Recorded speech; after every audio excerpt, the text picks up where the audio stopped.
Welcome to episode 1 of the Side Letters podcast, the weekly B2B insights on film, tech, and future business in Europe, made for professionals and decision makers in the creative economy, such as you. The Side Letters is a conversation between us, 3 European producers, and our guests, exploring what's going on in the markets, and we share our individual perspectives on that. It is February 11, and we got a couple of things to talk about. The EFM, the European film market, is coming up, and we got its head, Tanja Meissner, as a guest, giving us insights on what to expect. And finally, there it is, the new film legislation in Germany. We're going to talk about why all of this matters for the creative industries in Europe. I'm Fabian Massah, producer working in Berlin and Hamburg. I'm Joanna Szymanska, producer working from Warsaw. I'm Jennifer Sabbah-Immagine, consultant working from Paris. And Fabian, we have indeed big news coming from Germany. On February 5th, the German government and the governing parties agreed on a new law that will oblige streaming platforms and broadcasters to reinvest part of their turnover in European, ideally German, production. Exactly like in France. The formal act still has to be passed by Parliament, but the political deal is done. So congratulations, Fabian. Congratulations, German producers. So tell us more about what is this new proposal and who does it apply to? Thank you so much. And I'm not sure if I can take credit for that because I was not part of the negotiations, but we were all following it very closely. And first thing I have to say is that the investment obligation is part of a package that also comes with the renewal of the production incentives and rights that the producers can keep if they use this. We're going to come to this later. But all in all, everybody is really happy, mainly because the uncertainty is over. We've been negotiating on this since 18 months. We had elections in the meantime. Things were postponed. Decisions were postponed. And there was a lot going on, like political pressure on that from different parties. And finally, the law has agreed upon by the government, but it has to pass the parliament, which is going to happen in April. But this is considered to be a formality because all the parties have worked on this. I mean, at least the government parties. So, yeah, we can assume that this will go into effect in April. The thing is, it's all in all, it's not really a quantum leap. So I don't think it's like in France. We always look at France, our big idol when it comes to regulation. But at least, like I said, the uncertainty is over and it is a step forward for the industry. And so it seems like it's a lot of new laws or a lot of new kind of regulations or approaches of how broadcasters and platforms are present or will be contributing to the financial ecosystem. In more practical terms, what this new law means for platforms, for broadcasters, and of course, most importantly, for independent producers.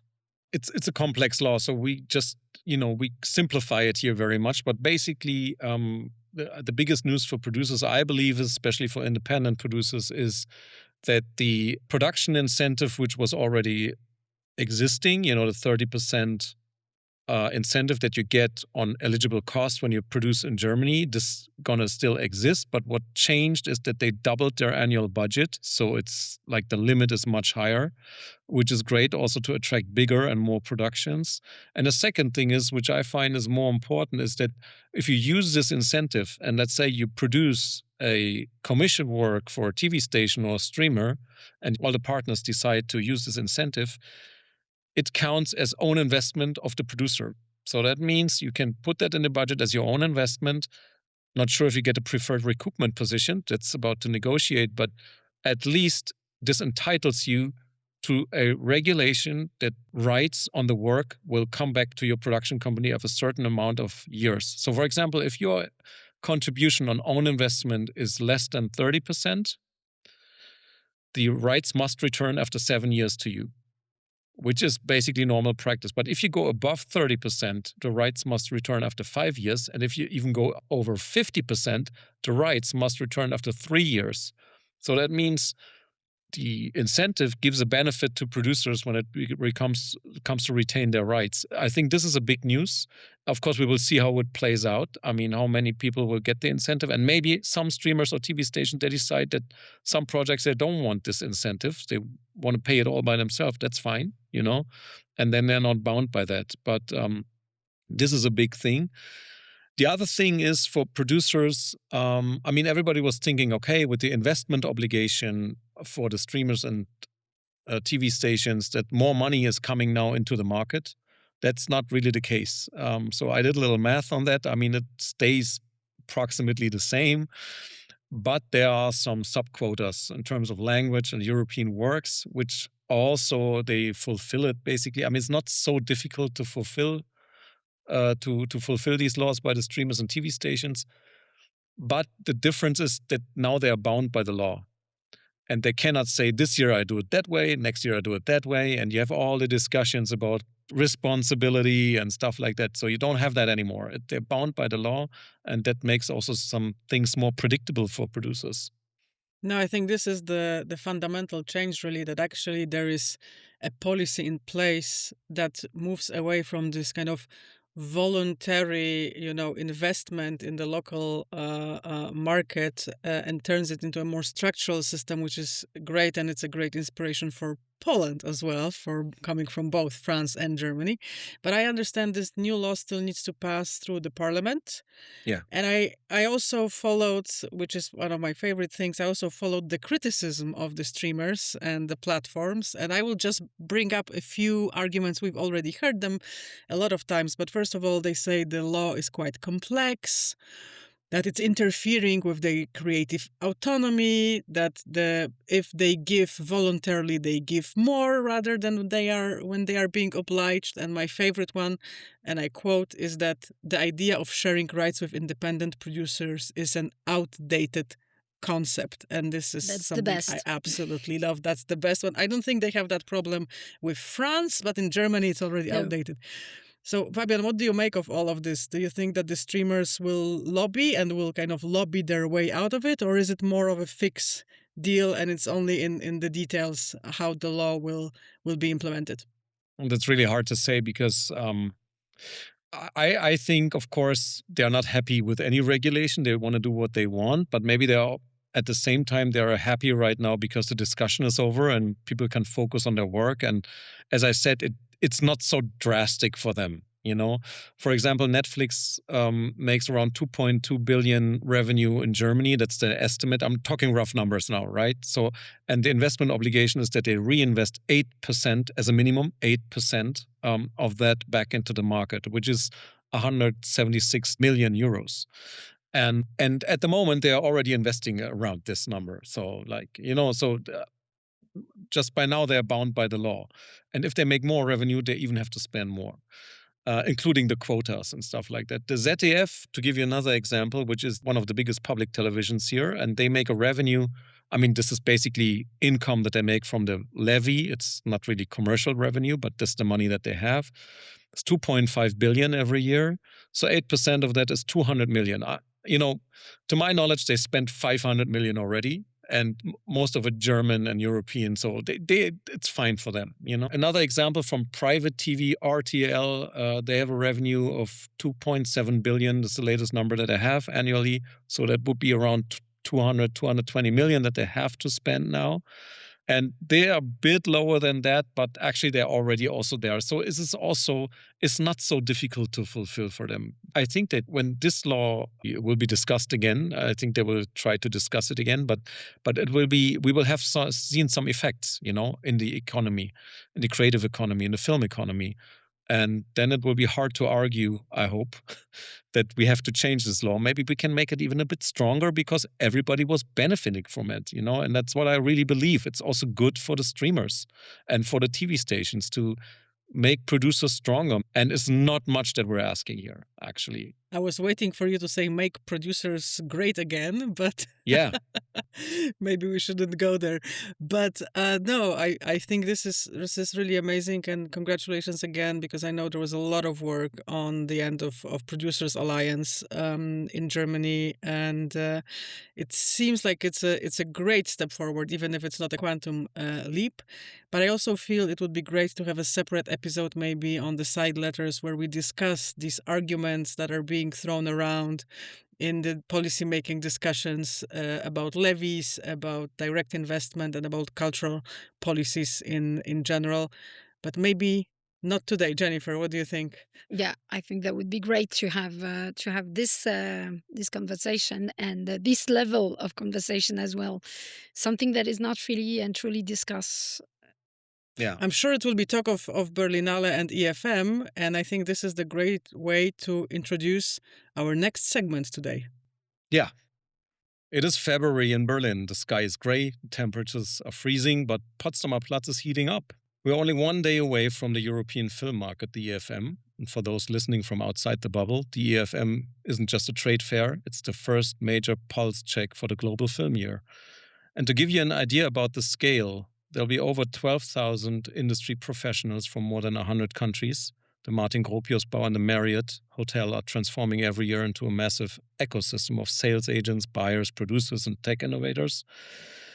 It's where the slates for the next 12 months are defined. If the mood is good here, we might have a good year. If the buyers are hesitant here, everyone gets nervous. So instead of guessing what the vibe will be, we went straight to the source. She's the director of the EFM. She holds the keys to the Gropiusbau. And she has a pretty good idea about who's buying, who's selling, and what is trending. Welcome to the Side Letters, Tanja Meissner. Thank you very much, Fabian, Joanna, and Jennifer, for having me. It's a pleasure to be with you today. Welcome, Tanja. We're very happy to have you and grateful because you're just starting the EFM tomorrow. Maybe let's open up with some data. Can you give us some numbers on this year edition of EFM? Anything from number of attendees to cocktail parties you are expected to attend?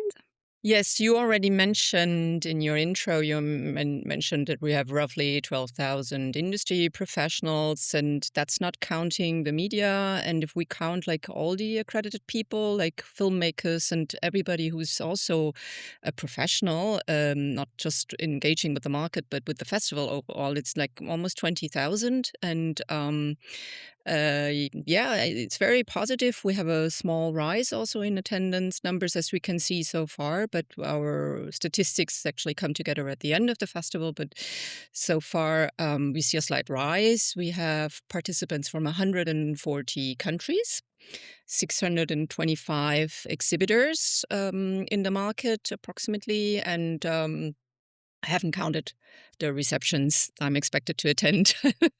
Obviously, I can't attend them all, but there's really very not much room in my schedule to go to all of them and to even see movies. I mean, that's the biggest regret that at least in the first week I won't be able to go see any films. But yeah, I'm looking forward to it. Yeah. Not seeing films is something we discussed. Yeah, that's true. That you don't get time at the market to see films, even though that's what got you in the industry in the first place, right? Great movies. Absolutely, yes. But, let's talk a bit about the future of the business. Fabian said in the introduction that EFM shows the pulse of the industry at the beginning of the year. And we also try to focus in our podcast on the future business, future of what we're doing here. And a few years ago, I remember everybody was talking about streaming.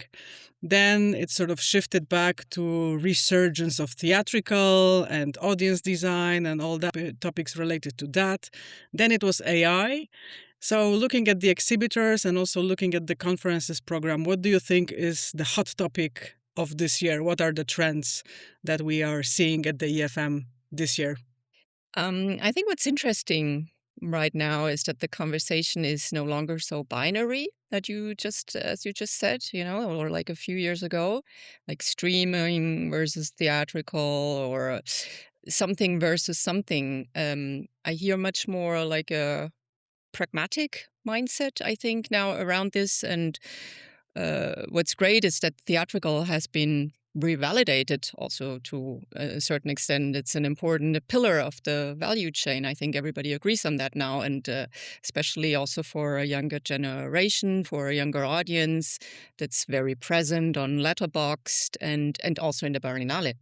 That's it's a festival where we have a lot of young engagement, and what I can see as a macro trend is a shift maybe towards hybridity and vertical integration and companies that are trying to do everything everywhere all at once. And I think it has become super important to diversify production or sales slates, and it's difficult to survive and to pay overheads if you only develop theatrical cinema, and because that's really unpredictable unless you are part of a bigger group. And what we do is more or less like we do all sorts of different things as well. In the market, we have a relevant offer for different stakeholders because we have so many different stakeholders. You want to support everyone. So it's no longer only this very linear sales and distribution side that is still super important for EFM, and it's the heart of what we do. But there comes something complementary, and when we talk about independent cinema, it has a lot to do with marketing. It has a lot to do with audience engagement, as you just said, which needs to be taught which needs to be thought of much earlier. And I think also brand messaging has become so important for a lot of companies. We need to build brands around what we do, and some parts of our industry program will showcase these type of new marketing engines and audience strategies, and how the creator economy on YouTube can teach something of fandom and community building. And we have a great session, for example, with TikTok, also about that. And we need to be interested in how data will play a major game-changing role. We have a great speaker, Marina Kosten, who is a researcher on digital future. If you have a chance to listen to her, it's really mind-opening, because we have to understand that it's not enough to have great films getting made, but they also need to find their audiences in order to exist. And to cut through that noise is really challenging now. And it will get worse because there will be even more of an oversupply of content in the next couple of years.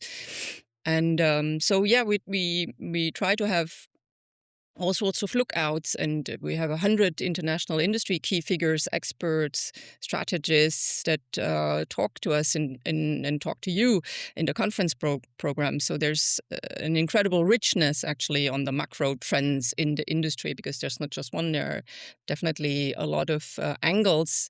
There are new financing models. There are new monetization strategies. Formats like microdrama or user-generated IP are totally reshaping production and circulation in Asia. So we have a look at that. And we have a really interesting case study on scripted branding, which has nothing in common with ordinary product placement. This is much more creative and really exceptionally creative. And what makes our conference program special is that it's not only a conference program where conversation is often very theoretical. We moved quite away from that, and we're exploring things now in workshops where we have an expert who shares concrete insights and where it's interactive and where you really learn something. And so this is something that we really want to support the industry with, have a better understanding of what's AI and how do you prompt actually, what is it actually that you have to do to have a good prompt? It's more about identifying these opportunities and showing how to turn them into strategic advantage, especially for producers, because I think the conference program and the workshops, they are especially designed for the producing community. And in terms of who's attending, or if there are some new players, there's definitely a broader mix alongside the traditional buyers and sellers. And that's also something we actively wanted to encourage. We wanted to have a bigger spectrum of people, working in neighboring industries and like gaming and XR industries, in animation, who have also maybe access to different sorts of financing and who are bringing in new diversified sources of capital into our market, and who can also bring some creative renewal. And we see more people with private equity background. We see more investors from the US, but also a stronger, bigger UK participation. We have more animation professionals, certainly because we knew the newly launched animation focus. And we have absolutely also more tech-enabled service companies in the second floor. It's a rich program for sure. And when I remember attending the last year's, the industry sessions, which is the conference program that you're referring to, is getting stronger and stronger. And I totally agree that from a producer standpoint, we have to think about diversifying our business models, not relying. I mean, there are some companies who run very well with just doing theatrical, but for many Yeah. companies, it's definitely worth to check it out, and think about what else could I do? What could be the second or third tier in my business plan where I could generate revenues from? I mean, I'm just speaking economically. Of course, it's creative. We have to be great work, great storytelling. But in the end, if you speak about business, and I really like it, if you have case studies and workshops there, it sounds great. When are they starting the industry sessions? Which day? We start on Thursday. Oh, right away. Okay. Yeah. And then it goes until Monday included, and even Tuesday. I mean, even Tuesday we still have the archive market day, and there's still things going on Tuesday. I just want to add to this that you are also actively putting producers together with other industry representatives, and being an example myself, looking to expand into the gaming reality and the gaming storytelling. And this is the opportunity also EFM creates, which I think is great. So yeah, are there any more initiatives like that you are actually actively pairing up people who want to seize these opportunities of this multidimensional market? Well, definitely. There is this accelerator that you're referring to, the gaming accelerator, which brings together 10 game developers with 10 selected production companies who have IP, which could travel, which could go from different different formats. So that's there will also be workshops around this subject of world building, which is open to everybody who has a market badge. To be fair, and we have a lot of networking sessions, because networking is one of the things that I think is, it's just what markets are about. Actually, is this serendipity kind of meetings that you have when you go into a room with where you actually hardly know anybody, but then you can make like the most interesting encounters. And we try to encourage this very much by offering every morning a breakfast club where you can have free coffee and croissant, and we have a happy hour, innovation happy hour every evening, and that's where I think you can take a lot away in new business cards, but also in new insights. That's something we definitely try to encourage, these kind of encounters. I really love these breakfasts and happy hours in the evening as a fixed schedule for all the producers. And it was always just 1 hour, but you knew where to go. You had a quick exchange with everyone, and then that's it. And producers are very economical. They think, okay, I can go there, I can meet a lot of people, I get a free drink and a free croissant, and that's enough. So, but I really love. You that made us invention. sound so cheap. We are far more sophisticated than that. We're just efficient. We're just being efficient. But I really love that. It was well attended, so I can recommend that. So you spoke about the accelerator. Is that the what you call EFM Beyond? Is that the new one, or is that something else? That's part of it. I mean, part of EFM Beyond is that, but EFM Beyond is definitely a lot. That is everything that happens in the innovation hub, and that's not only showcasing technological innovation, but it's also actually having technological innovation converge with creative capacity, and that's how we like to define innovation.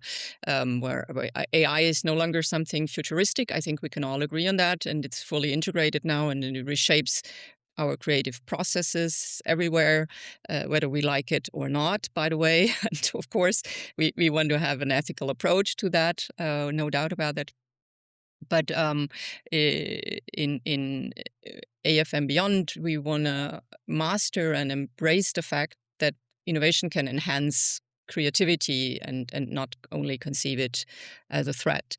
And And and EFM Beyond is also about structural innovations, not really only about technological advancement. It's just as much about creative strategies that are maybe new. It's about data literacy to enhance audience engagement. It's about owning your IP, because that's really also where you create your value as a producer.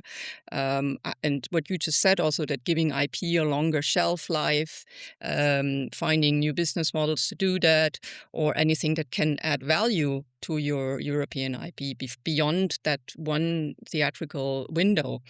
And how stories are told. It's also which perspectives are shared and how can they be circulated then.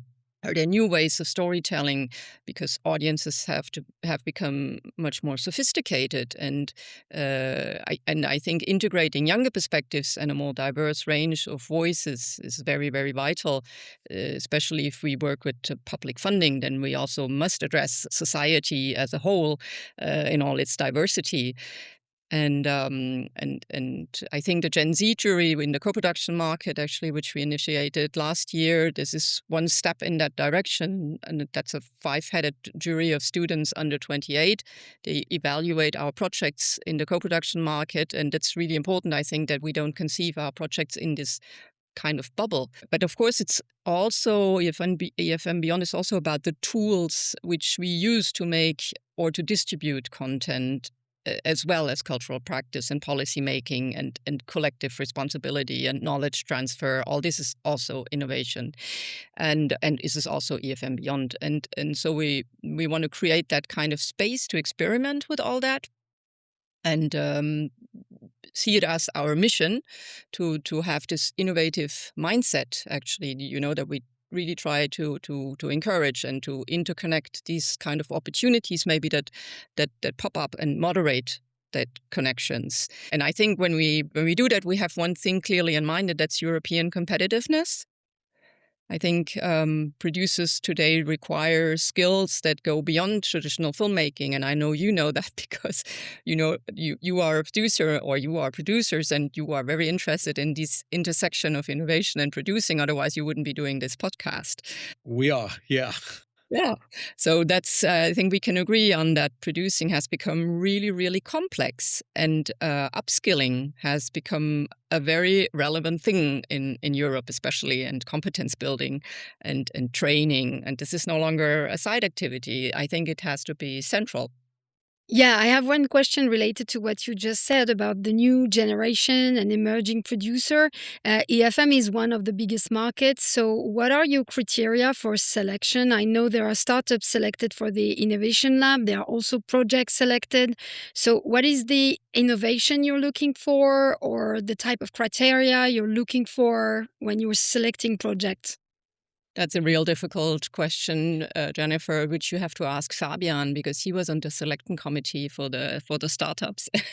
Fabian, what do you think about that? Thanks for asking me this question. So I was part of the selection committee, and it was great to reach out to many startups all across the world. And I mean, the thing is, it's hard to find a selection because there were many applications, and in the end you have to think about, is there a wide range of different fields, like from speaking about production, post-production, sound, visual, but also business models, that helps you organize the shoot or manage the stakeholders or the rights owners. And all these tools, we're looking into offering a wide variety. And we were looking also for startups that already have at least a MVP, a minimal viable product that producers can try right away. We were not looking for startups who just have an idea on paper, which is great, but something that's already operational. Some of them are in beta, but some of them are already, you can book the subscription right away.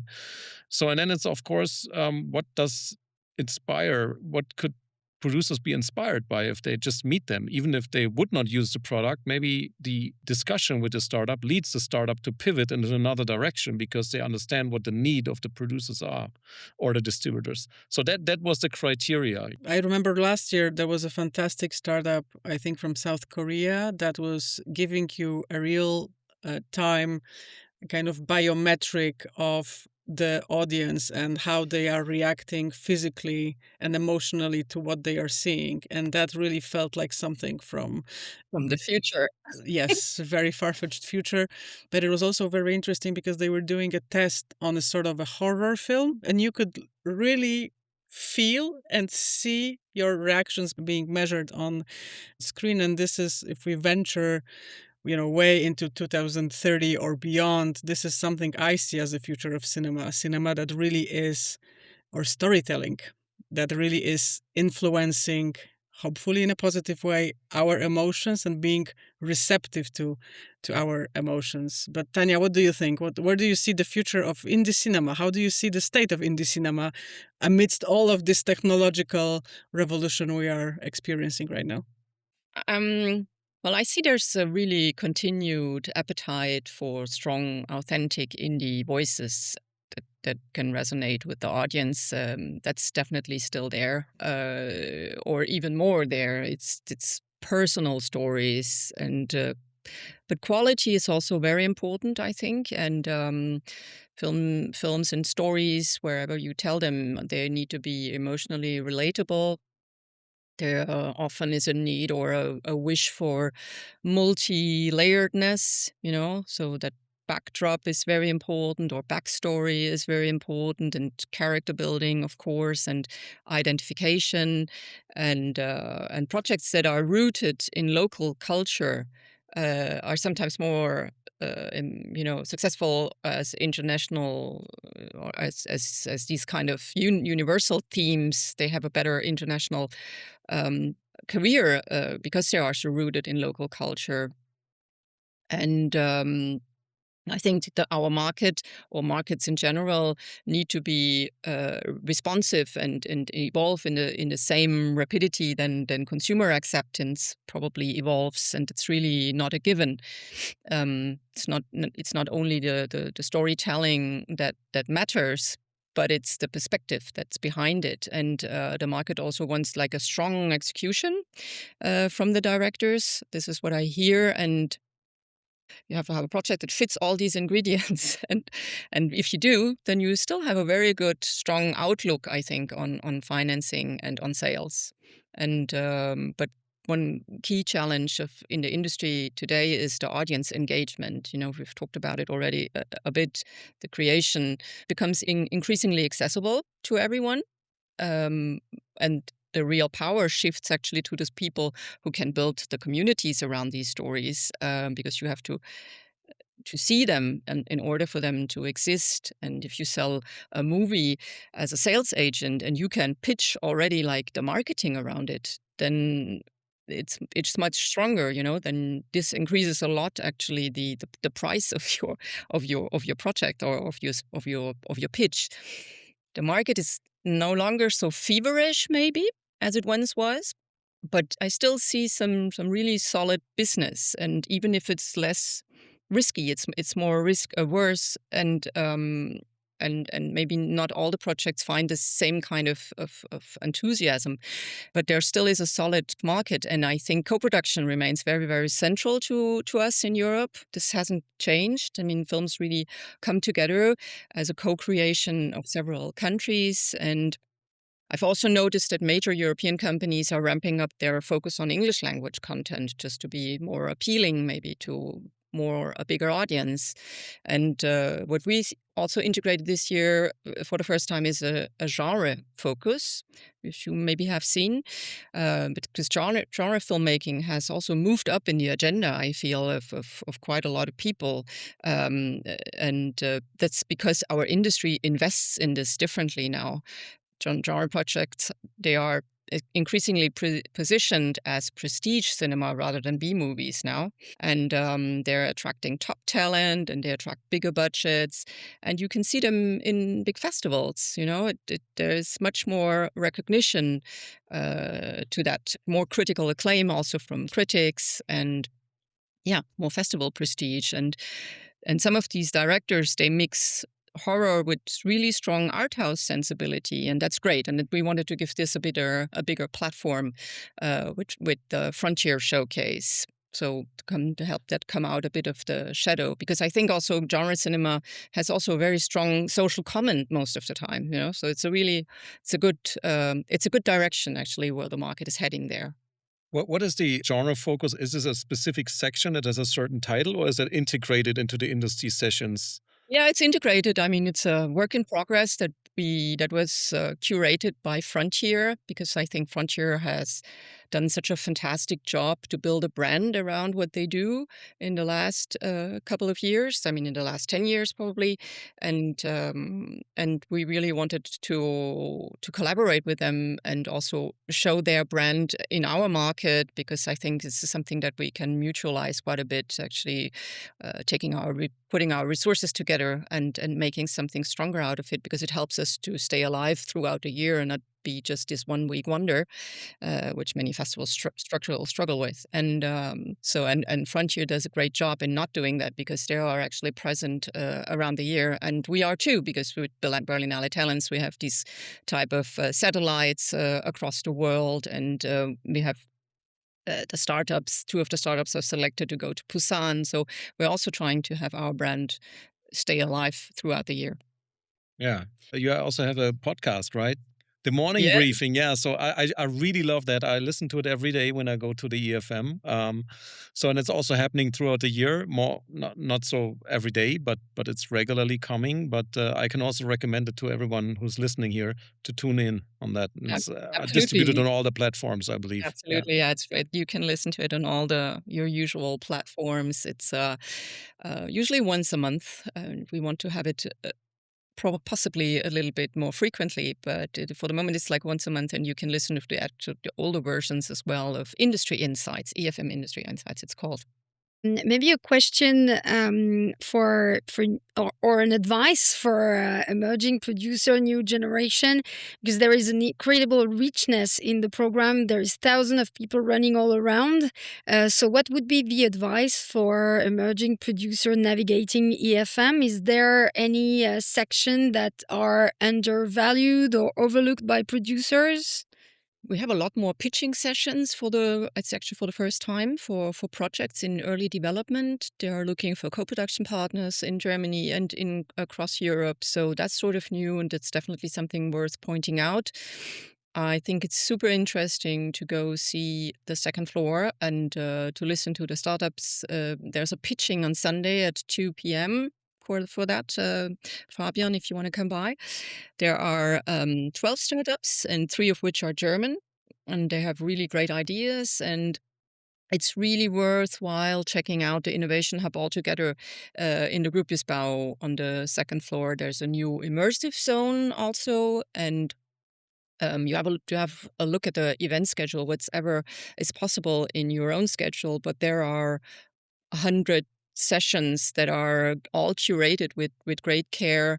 And from my own experience, it's really good to attend some of the international networking events, because you have these unexpected encounters there. And I would encourage you to go see Jack Thorne, the creator of Adolescence, on Saturday, 9 a.m. And there are all the great showrunners of the series that are screening in the Berlinale series market and in the official selection. They all give master classes in the Berlinale series market, so that's definitely something to check out. And by the way, everything is recorded, and if you have a market badge, you can actually also listen to it after, once the market is over, on our website when you do your workout, for example, because you don't need to necessarily look at those sessions. You can also just listen to them.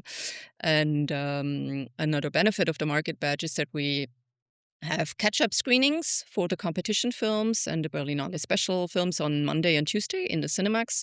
So that's also something maybe you want to check out. And yeah, if you break it down, then you pay 50 euros per day for the participation. So it's actually quite good value for money. Well, you get a lot of opportunity. And you get a free croissant if you're a producer. Really. Yes, that's sold. No, but I have to say, I was doing my schedule only a couple of days back, and it's a very, very packed week, and I'm already exhausted looking at it. But I also tried to put in some films, and yes, the catch-up screenings are great to really see some competition entries, and so shout out for that, that you're allowing the market to also include the cinematic experience of seeing the selection, because we so often forget that it is all about love of film. So yes, thumbs up And for the that. thing is, the industry sessions is really something that I could recommend. There's still some producers' interviews that resonate with me. Didi Gardner was from Plan B, was there last year, and I believe 2 years ago, Eric Barnard, the producer of The White Lotus, was there, and it still resonates. They give insights how they struggle to get their projects along, and when you watch it, even as a professional, you watch these great shows or films, and you think, oh, it seems so effortless. Even if we know it's not. But if you listen to everybody, see, learn a lot about perseverance, and all falling down, standing up again, and it's fantastic. It's very case encouraging. studies. Yeah. Case studies are usually very mind-opening. Yeah. Absolutely, absolutely. And the Innovation Lab, I was there last year also, of course, and I had the pleasure to moderate also a session about an AI feature film there, which was also very interesting. But I always think, I want to get into a little bit into the creative mode here, So when I imagine myself in 5 years from now, 2030, I'm attending the EFM, and the biggest booth isn't a sales agent or a streamer. It's maybe something that doesn't exist yet, even as a category today, What do you think? What could that be, 5 years from now? Just playful, Is it a neurotech company or or I don't know, rocket science, whatever? And Rocket science is actually a sales agent, pretty good one. Um, they're there um, already. Yeah. yeah, I'm not a media analyst, but I refuse to believe that it's so radical. There will be some continuity, I think, to the present, and maybe we might see more of liquid content. Content that is designed to flow across platforms and has different formats and is made for different audiences. And transmedia projects might be, having more of a moment with different applications across gaming and short form and long form and immersive and all that I think that might gain more importance. But some years ago, everyone predicted the disappearance of sales agents, including myself. But I believe no, not necessarily. I think sales agents might actually become even more important as partners to curate, actually, and they will be filtering this huge ocean of content that we can expect. So I think that's really something that I believe in. That this is really important to have, and certainly not all of them, but the mid-sized sales agents, they have all started to develop their own in-house projects, and they don't live off the traditional business sales business anymore. They're also actually very much in the creative space now. So I think you will still see them with big booths in the market.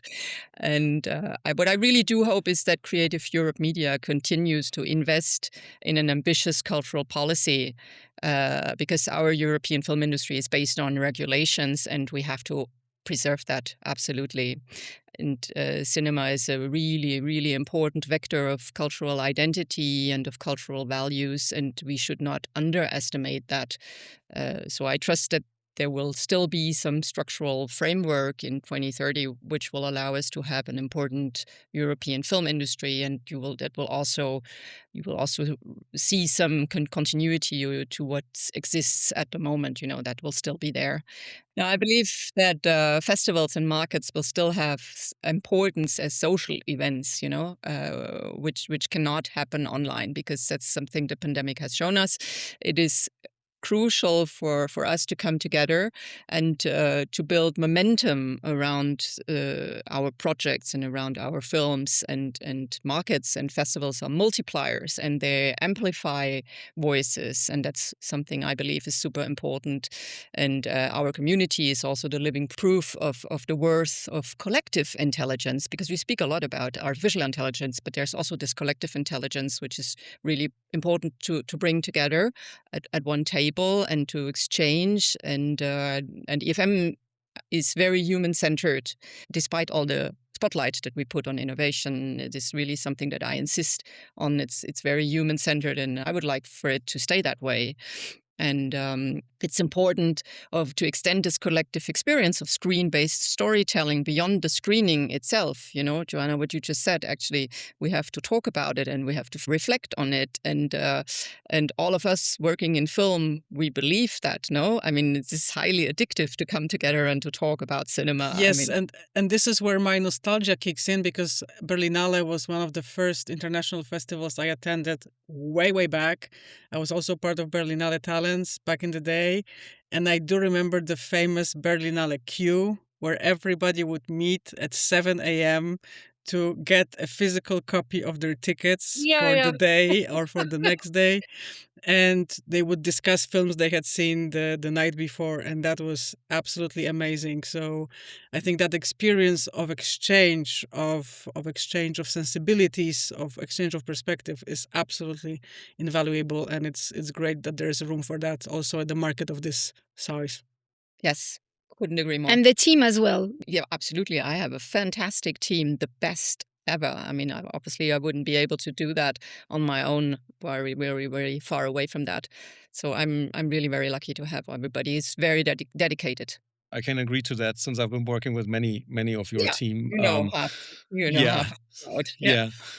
I think this is great to wrap it up. We're going to put the links to the event schedule and the EFM Industry Insights podcast in the show notes so that people can go there right away. Perfect. That's really, really good. Thank you so much. Tanja, thank you so much. Thank you. Thanks a lot for coming. And we cross fingers for a brisk and inspiring market. Thank you so much for having me. It was great talking to you, and I see you soon. See you very soon in Berlin. Okay, that's it for today. Thanks to our guest Tanja Meissner, to my co-hosts Joanna Szymanska and Jennifer Sabbah-Immagine, and to you, our dear listeners. Make sure you follow our community on LinkedIn. That's simply the side letters there. And see you next Wednesday when we will be back with B2B insights on the creative industries in Europe.